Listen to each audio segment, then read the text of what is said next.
Pada kesempatan kali ini saya ingin men-share tentang bagaimana caranya mendapatkan kualitas tidur yang baik atau tidur yang berkualitas walaupun cuma sebentar ya, seperti itu.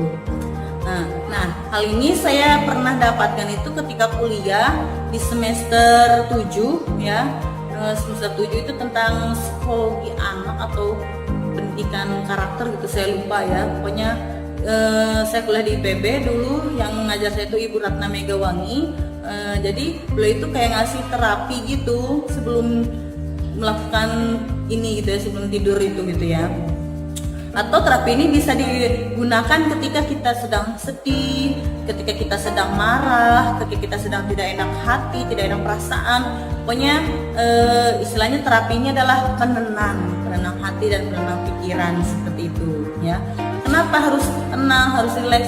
Karena ketika kita sedih itu, kata Ibu Ratna Megawangi itu kalau saya tidak salah gitu ya, ketika kita sedih, ketika kita marah, ketika kita resah, kesel, pokoknya gak enak hati, gak enak pikiran gitu ya, stres. Nah, jadi si hormon adrenalin itu meningkat lebih banyak. Akhirnya apa yang terjadi? Akhirnya si jantung itu kayak denyutnya tidak beraturan ritmenya ya, kayak gak seimbang, gak bagus, seperti itu. Kemudian asam lambung juga naik. Nah, ketika asam lambung naik, otomatis lambung kita itu kan selalu bergesekan seperti itu. Nah, biasanya kalau kita sedang sedih, sedang marah kan suka malas makan ya.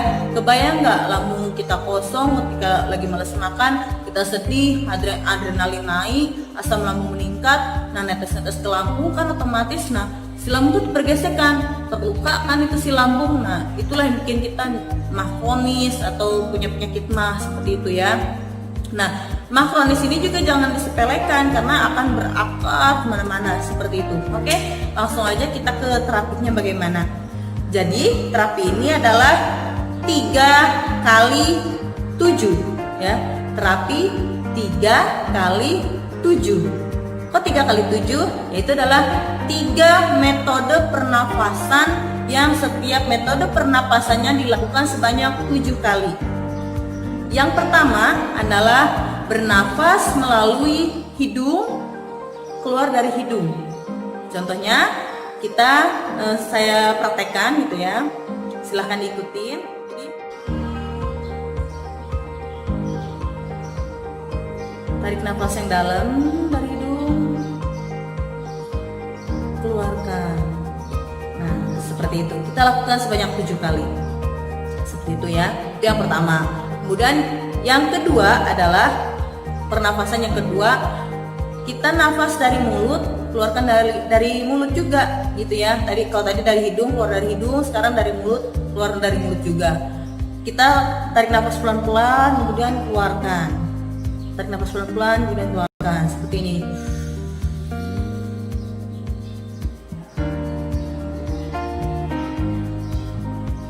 Nah, kalau bisa sambil memejamkan mata, sambil membayangkan hal yang indah-indah, hal yang membuat kita selama hidup kita itu, yang membuat itu bahagia banget, seneng banget gitu. Pokoknya seneng gak terduga, kita bayangkan seperti itu. Sambil senyum-senyum gak apa-apa ya, terapi kan namanya juga. Jadi seperti ini.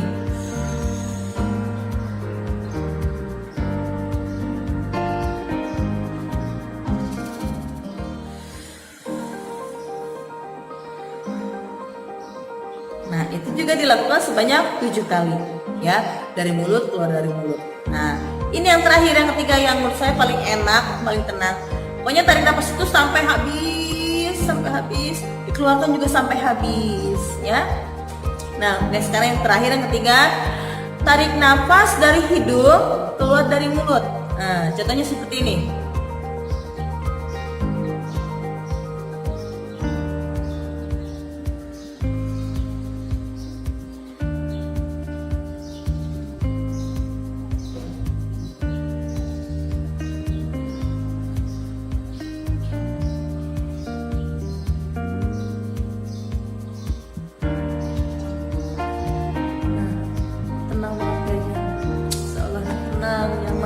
Pokoknya dilakukan 7 kali ya. Kalau tadi saya kurang dari 7 kali, tapi itu udah sangat tenang, sangat rileks. Tadi saya ngomong yang belum begitu, sekarang saya ngomongnya di halus seperti ini ya, karena terbawa suasana tadi, terapi yang tadi jadi enak, jadi halus, jadi tenang gitu ya. Nah, diusahakan setiap kita mau tidur itu lakukan hal itu ya. Insya Allah tidurnya berkualitas, nyenyak, gak gelisah, bangun tidur kita seger, pokoknya rileks. Saya pernah melakukan terapi ini kepada santri-santri di sini juga pas tahun 2014, 2015 sampai 2016. Setelah 2017 ke sini saya jarang melakukan lagi karena 2017 saya udah hamil, punya anak, jadi kayak pagi pas punya anak itu saya sambil gendong-gendong anak aja, jadi saya gak pernah lagi ngelakuin terapi ini. Jadi saya kangen juga gitu ya, tapi di rumah kadang-kadang lakuin, kadang-kadang enggak juga gitu ya. Cuman untuk Anda ini yang ingin pikirannya tenang, rileks, hatinya tenang, ketika sedih, ketika marah, silahkan lakukan relaksasi ini ya. Nah, semoga ini bermanfaat videonya. Kalau bermanfaat dan kalau Anda tahu ada saudara teman Anda yang suka marah-marah, suka emosian, coba Anda share link ini ya, share video ini dan beritahu dia untuk melakukan hal ini atau terapi ini biar nggak marahan, dia emosian, dia rileks gitu hidupnya ya, seperti itu. Mohon maaf jika banyak salah-salah kata. Silahkan di like videonya, komen di bawah ya, jangan lupa subscribe. Terima kasih sudah menonton video ini. Assalamualaikum warahmatullahi wabarakatuh.